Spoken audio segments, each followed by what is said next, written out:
ladies and gentlemen, abanyumirwa eza action, abanyumirwa eza omutawaana ku application emu yokka KEVO movies kozirabira nga we tutandikidde olwairo tutandikidde mu biseggusi by'ekifo ekimu ekirabika okuba nti kyasaanyizibwawo.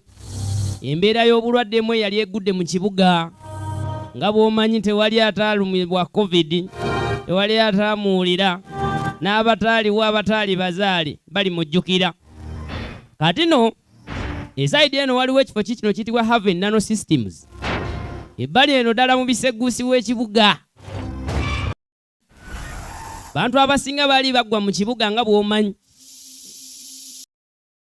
Kuyisaako bw'ati nga ssebo eringa ngeri ya communication okuva mu Haven Nano Systems nga kirabika waliwo information gye bamuwa. Tutandika butandika. Banyumirwa obw'omutawaana bwe buti, obw'okuyiriba, obw'okwesiba enkoba. Tuula wekkaanye ku application emu yokka KEVO movies.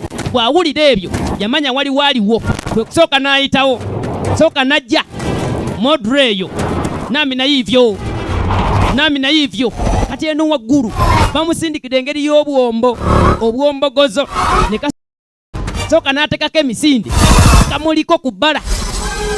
Yayitawo tandika butandika baaba n'agwa ku ntwanga. Temujja kunfuna musaaga n'agikumamu.